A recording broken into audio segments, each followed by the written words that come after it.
something left, and I'm not giving in. I will not let them win. I won't stop till the end, no. Meet Wojak. Wojak doesn't have a defined purpose in his life. He doesn't even know what his core value is. That's why he's easily manipulated by his surrounding. He is doing the things that he even liked doing just to seek the other people. Meet Ernest. Gigachat. Ernest has a well-defined purpose. He lives and breathes his code of conduct.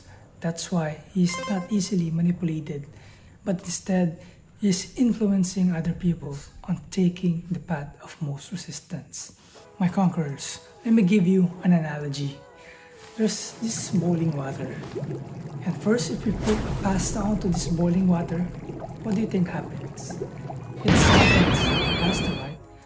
Pag nalambot na yung pasta, pwede mo na itong ikot-ikutin, di ba? Like, iikutin mo siya sa fork, may ikot mo na siya. But if you put an egg to a boiling water, what happens? It simply hardens the egg.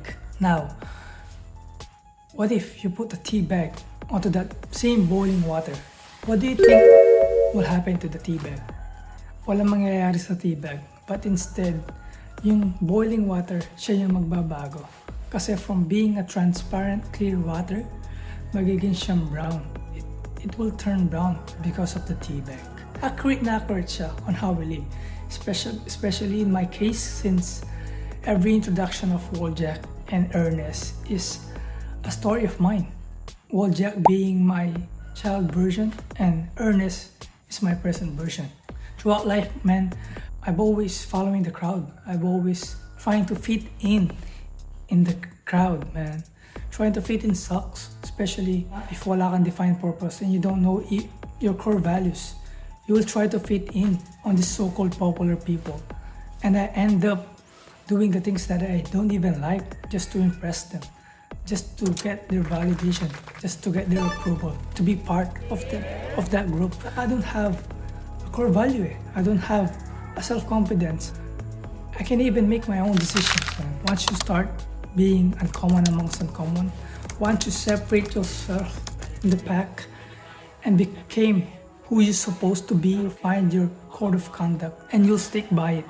No matter the odds trying to pressure you, you always stick on your values, on your code of conduct. Dior, how can I separate myself from the crowd? Well, it's easy. You need to be a lone wolf. So what does lone wolf do? Simply, di ba, nag-hunt sila all by themselves.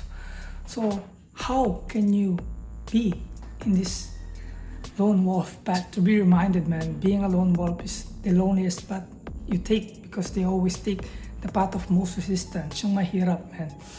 Now, in order to separate yourself from the pack, you need to do these things that I'm about to tell you.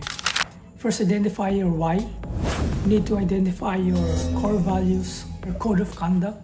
And once you know these things, you start a better understanding of sino ka talaga, of ano bang plano mo sa buhay. And if nalaman mo na yun, may may North Star ka na, may blueprint ka na on anong tamang decisions and anong tamang strategies ang gagawin mo. Would you try to fit in from the crowd? Gagawin mo ba kung anong ginagawa nila dahil huso? Gagawin mo ba yung pinapagawa nila sa'yo kasi napipressure ka? That's fucked up, man. That's being average. That's being mediocre. You try to fit in on these mediocre people, you're gonna end up miserable. Just like my child version of me did to myself. I became average, I became mediocre, just trying to impress these people, man. Now, second thing you need to do is to space yourself. I'm not telling to fully extract yourself from this group of friends na meron ka. What I mean is, kasi yung next na suggestion ko sa inyo is, yun yung pinaka-best na advice na magbibigay ko. You need to first give space yourself from these negative people, from these toxic people. Don't abandon them, man, especially if you have bonded for a long time. Kasi at the very least, they're still human. We all make mistakes. And what you need to do is once you identify your why, alam mo na yung directions mo, ayan mo sila kung anong ginagawa nila. If they tell you to drink, if they tell you to come party with them, watch anime with them, alam mo na yung values mo eh. Alam mo na yung bushido mo. And you need to live and breathe those code of conduct of yours. You need to take full accountability sa values mo. So ayan mo sila. Let them do their own thing. And you mind your own business. Lagi mong i-take yun. Kasi yun yung the best path para sa'yo. And once you build this self-confidence of yours, the next thing that you need to do is to change the life of this surrounding of yours. Baguhin mo sila, man. I know it's hard. Alam ko na mahirap kasi me, myself, I'm trying to influence my friends on hopping on this self-improvement journey, and they always say that ayoko. And there comes a point na tinigil ko na kasi alam ko hindi ko sila mapabago eh. That's the one thing na mali. Kasi sabi nga sa Think and Grow Rich, your only limitation is the only limitation you set in your mind. Sinet ko sa sarili ko na hindi ko sila kayang i-improve. Kaya yun, hindi ko na sila na-improve. But now that I know my core values and I have this goal to create this movement of where we all become the best version of ourselves, I'm gonna do the best that I could to trying to improve this group of circle of mine, man. I'm gonna do my best of convincing them that the path of most resistance is the path to greatness, and it's the path that will lead us to happiness and success. Dahil nag-improve ka na, now, it's your responsibility to improve them, to influence them on this journey that you've taken. All of my group of circles in different walks of lives, I really love you all, man. I really love you for who you are, but man, what I'm trying to influence you is gonna propel you in another next dimension. Not another level, man. Another dimension. Seek more benefits than whatever you're still now. And alam ko, at the end of the day, wala akong magagawa. It's your decision and it's your life. I can control those things. What I can control is how I influence you on hopping on this self-improvement journey. I don't want you to leave this earth not knowing your true potential. I don't want you to live just being an average. I don't want you to live by merely surviving. I want you to thrive, man. I want us all to thrive in this so-called life because God has given us purpose. And that's my purpose, man. To improve, to influence you guys to take in the path of most resistance. Once you separate yourself, man, I'm telling you, it's hard, but separating yourself from the pack, ngayon underdog ka, but when you constantly improve, when you constantly progressive overload on your journey, you'll become an outlier. With obsession, you can become an outlier. Fitting in on a group of people will mess up your life, drastically change your life, man. On the other side, if you separate yourself from the pack and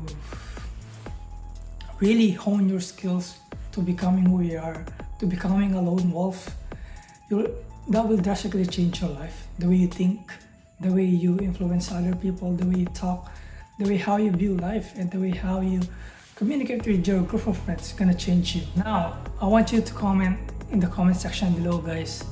Alin ka sa tatlo na analogy na binigay ko? Ini-influensyon ka ba ng surroundings mo to become a soft? Na bibigay ka with all this temptation, with video games, with all the degenerate lifestyle? O yung group of friends mo, they're trying to improve you? Or are you the guy? Or you will become the guy, just like the tea bag, who will change your environment. Man, nasan ka man sa point, sa tatlong yun, man. Just take accountability. And kung ano mang decision na take mo after watching this video, lagi ko nga sinasabi, make sure na you will hold yourself accountable sa anumang resulta na makukuha mo. What I'm trying to invoke you is that ayokong mabuhay kayo being average, being mediocre. I want you to live knowing your true potential, kung anong kaya nyo gawin, to know your purpose, to know your values. A recap on this video on how to separate yourself from the crowd is the first, find your why. Second is to distance yourself from negative people. And third, once you distance and build your own values, now it's time to change them. Of course, if you like this video, make sure to like, subscribe, and share this to a person that you think is living an average life right now. So again, I'm Dior The Explorer. As I always say, your clock is ticking. So always remember your why and become a dangerous man who chooses to do good. I'm out. Peace.